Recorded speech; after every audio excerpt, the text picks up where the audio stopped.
Hey everyone, what is going on? Welcome to this whiteboard masterclass on depression.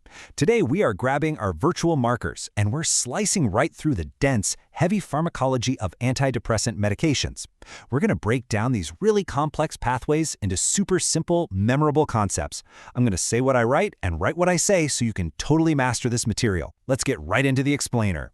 So here's a quick look at our whiteboard syllabus for today. Number 1, symptoms and pathophysiology. 2, classifying the arsenal. 3, mechanisms of action. 4, side effects and warnings. And finally, 5, treatment algorithm. Let's get to work. All right, starting off with section 1, symptoms and pathophysiology. Because honestly, before we start blindly throwing medications at the brain, we need to understand exactly what's going wrong in the first place. Okay, so what's really fascinating here is the biogenic amine theory. Just imagine I'm drawing a synapse on the whiteboard right now. In a healthy brain, neurotransmitters like norepinephrine and serotonin, which is also known as 5-HT by the way, are just happily bouncing across the synaptic cleft, passing signals along normally. But in depression, this theory suggests there's actually a massive deficiency of these monoamines at key sites in the brain. And hey, quick side note, if you ever want to see some beautiful hand-drawn visuals of these exact brain pathways, I highly recommend checking out the Confused Neuron YouTube channel. They do a phenomenal job charting it all out. But the core concept for us today is super simple. Low serotonin, low norepinephrine. So, what does that chemical deficiency actually look like clinically? Let's write out the core symptoms. We've got sadness, hopelessness, sleep and appetite changes, loss of energy, and, tragically, suicidal thoughts. But look at this word right here. I want to highlight and bold this for you. Anhedonia. An means no, and hedonic means pleasure.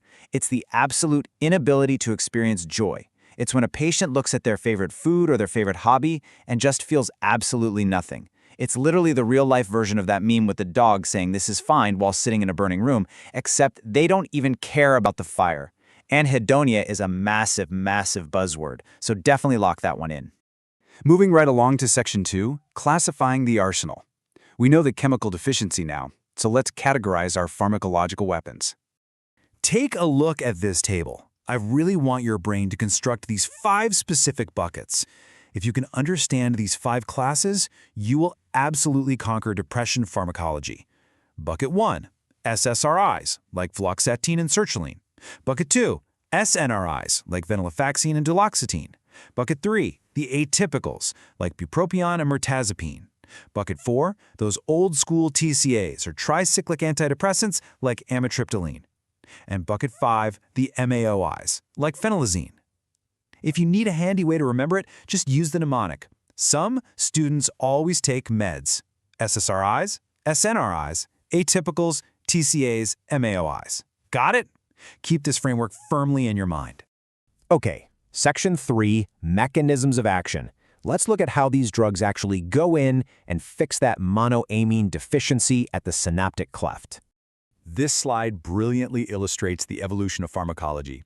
Up top, we have our SSRIs. They are elegant. They're like highly selective snipers. They specifically inhibit serotonin reuptake with up to a 3,000-fold greater selectivity for the serotonin transporter. Super clean and precise. But then, contrast that with the older TCAs on the bottom. TCAs are what we in the biz call dirty drugs. They are clumsy. Yes, they block norepinephrine and serotonin reuptake, which is great, but they are literally like a bull in a china shop. They accidentally smash into muscarinic receptors, histamine receptors, and alpha-adrenergic receptors all along the way. And that lack of selectivity? That is exactly why TCAs have largely been replaced. Now let's look at a completely different mechanism, the MAOI inhibitors. Inside your neurons, you have this monoamine oxidase, or MAO. Think of MAO as a cellular vacuum cleaner. It's a safety valve that goes around destroying excess neurotransmitters. Well, MAOIs form a stable complex with this enzyme and basically just break the vacuum cleaner. If you deactivate the enzyme that destroys serotonin and norepinephrine, what happens? They accumulate in the presynaptic neuron and leak out into the synapse, totally reversing the deficiency. Pretty genius, right? All right, section 4, side effects and warnings. Because as we all know in medicine, there are no perfect solutions, right? Only trade-offs. Let's tackle the most heavily tested part of this whole explainer. Let's start with our elegant SSRIs and SNRIs. Because they boost serotonin globally, they definitely come with some big red flags. First up, sexual dysfunction. Loss of libido and anorgasmia are incredibly common and super frustrating for patients. Second, GI disturbances. Remember, most of your body's serotonin is actually located right in your gut. Third, discontinuation syndrome. If a patient abruptly stops taking these, they're going to get hit with awful flu-like symptoms and agitation. But listen, the absolute biggest red flag on this entire board is serotonin syndrome. This is a massive, life-threatening error. If you give too many serotonin-boosting drugs together, you cause a deadly overactivation. We're talking hyperthermia, muscle rigidity, cardiovascular collapse. We do not mess around with serotonin syndrome. So, the really crucial question is, what if a patient absolutely hates the sexual dysfunction of SSRIs? Boom, we use atypicals.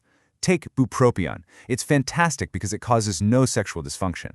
But the gotcha here? It lowers the seizure threshold. So if you have a patient with an eating disorder, like bulimia, or electrolyte imbalances already make seizures likely, bupropion is strictly contraindicated. Then we've got mirtazapine. Its side effects are sedation and massive weight gain. Sounds terrible, right? Well, unless you have an elderly patient who is depressed, severely underweight, and suffers from insomnia, suddenly mirtazapine's side effects become its therapeutic benefits.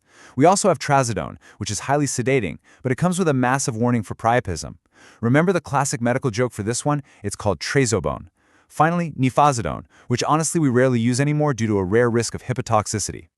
Moving back to our dirty drugs for a second, the TCAs. The absolute most important thing I can teach you today about TCAs is that they have a very narrow therapeutic index. Because they block muscarinic receptors, patients get dry mouth and urinary retention. Because they block alpha-1 receptors, they stand up and get super dizzy from orthostatic hypotension. Because they block histamine, they're sedated. But here is the kicker, guys. In an overdose, they cause deadly arrhythmias. I'm going to say it again, bold it, underline it, arrhythmias. They act just like class 1A antiarrhythmics on the heart, and that is exactly why we do not hand out TCAs like candy anymore. It's just far too easy to overdose.